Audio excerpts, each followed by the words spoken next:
परमात्मा के चरणों में आने के बाद अपना दुख अवश्य रोना होता है कि मुझे ये पीड़ा है, लेकिन अन्य डिमांड नहीं करनी चाहिए। जैसे डॉक्टर के पास हम जाते हैं, उसके पास अंडर ट्रीटमेंट होते हैं, तो डॉक्टर को हम अपना दुख तो हम बता सकते हैं कि जी यहाँ पीड़ा है, ऐसा दर्द है, ये तकलीफ है। फिर वो उसको कैसे सेट करता है, कैसे हमें स्वस्थ करता है, ये काम डॉक्टर का है।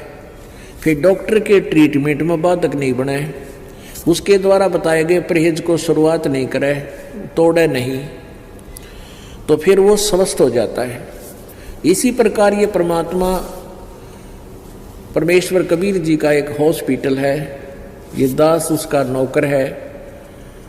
इस जन्म मरण के रोग को काटने वाला एक डॉक्टर है। दवाई परमात्मा ने बता रखी है, औषधि मेरे को दे रखी है, ट्रीटमेंट विधि बता रखी है। तो यहाँ जो भी आपके साथ हो रहा है, घर पे या यहाँ पर, आपको ये नहीं सोचना चाहिए कि ऐसा क्यों हो गया, ऐसा नहीं हो गया। इसके दो कारण हो सकते हैं। यदि आपको कष्ट रहा है तो गॉड गिवन है, इतना कष्ट चाहिए हमारे को ताकि भगवान की भूल ना पड़े। और कष्ट आपको अधिक बढ़ रहा है, बढ़ गया है, तो आपका नाम खंड हो गया है, आपने डॉक्टर की मर्यादा निभाई नहीं है, जिस कारण से आपको पीड़ा बढ़ी है। वैसे नहीं बढ़ सकती। औषधि ठीक से यूज नहीं की या कोई परहेज तोड़ दिया। तो इसी प्रकार या तो आपने कोई नियम भंग कर दिए, तब आपको पीड़ा बढ़ सकती है, अन्यथा पीड़ा है और नाम आपके ठीक है तो गॉड गिवन है, परमात्मा का दिया हुआ है, उसमें अग्रम अग्रम ना करना। क्योंकि कहते हैं सतगुरु शरण में आने से आई टले बला, और जय माथे में जय भाग्य में सूली हो, सूली माने मौत, वह कांटे में टल जा। ऐसे ऐसे भारी कष्ट होना हो, जान जानी हो, पूरा परिवार नष्ट होना हो, एक्सीडेंट हो जाता है, एक टांग कट कर बच जाते हो, वो टांग काटना यानी वो अंग भंग करना डॉक्टर के लिए, परमात्मा के लिए आवश्यक था, अन्यथा पूरा परिवार भी नष्ट हो सकता था। हमने युगों युगों के पाप इकट्ठे कर रखे हैं, तो परमात्मा अपने हिसाब से हमें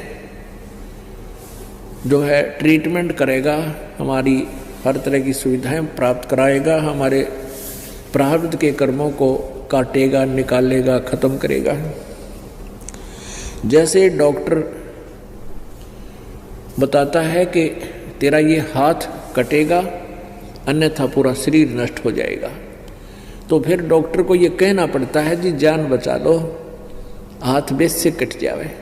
तो डॉक्टर का शौक नहीं, डॉक्टर कोई दुश्मन नहीं, शत्रु नहीं, उसने आवश्यक है जीवन की रक्षा करने के लिए एक हाथ को काटना। तो उसमें हम फिर कर क्या सकते हैं, सहमति ही देनी चाहिए। तो परमात्मा जो करते हैं आपके साथ, उसमें आपको कोई ऑब्जेक्शन नहीं होना चाहिए। हाँ, इतना ध्यान अवश्य रखें कि नाम ना खंड हो गया हो। नाम खंड होने से क्या होता है कि जैसे पहले तो जैसे जिसने बिजली का कनेक्शन ना ले रखा, तो वो क्या करता है, आटा भी हाथ में पीसे, पशुओं के लिए चारा भी हाथ से काटते थे, ऐसे मशीन व गोल गोल चक्कर की, और जल भी हाथ से निकालते थे, दूध भी हाथ से बिलोते थे, रड़कते थे। फिर ले लिया कनेक्शन, अब बटन स्विच ऑन कर देते हैं, अपने आप तो आटा पीसा जा रहा है और अपने आप कट कट कट कट सानी यानी चारा काटा जा रहा है। बटन दाब दिया, अपने आप मोटर सुर सुर करके नलका पानी का जो है ना बाल्टी भर देती है। और आपकी नालायकीतें, गलतीतें, बिजली बोर्ड का बिल ना भरने से आपका कनेक्शन कट जाएगा, या किसी अन्य कारण से आपका कनेक्शन कट गया, तो फिर आपको पावर नहीं आएगी, पहले जो पावर से काम हो रहा था वो बंद हो गया, फिर आप हाथ से कितना कर सकते हो ये अंडरस्टूड है। तो ऐसे परमेश्वर कबीर जी की शरण में आने से आपका सब कार्य उस ईश्वरीय शक्ति से होगा, कबीर परमेश्वर जी की पावर से होगा, और फिर परमात्मा की पावर से जो काम होगा वो बहुत ही स्पीड तो होगा, और जो मनुष्य नहीं कर सकता, मानव मैनुअली नहीं किया जा सकता, वो पावर किया करती है। तो ऐसी ऐसी अनहोनी आपके घर पर होंगी, आप सोच भी नहीं सकते।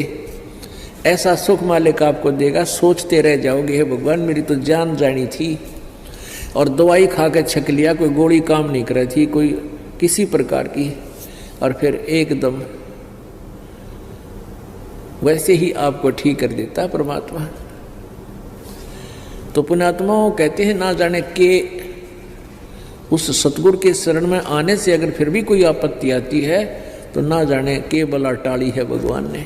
एक तो ये है, और दूसरा ये है कि आपने या कोई मर्यादा भंग करती है, इन दोनों में से एक ही होगा।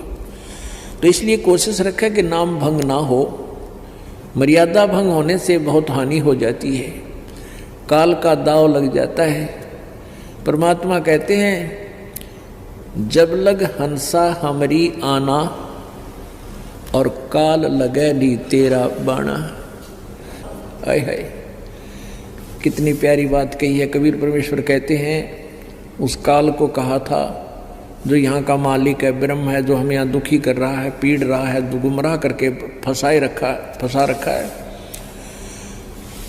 उसको कहा था कि जब तक हंस मेरी आत्मा मेरी मर्यादा में रहेंगे, मेरा नाम खंड नहीं होगा, तब तक तो तेरा कोई तीर मेरे भक्त पर नहीं लग सकता, तो उसको किसी प्रकार दुखी नहीं कर सकता।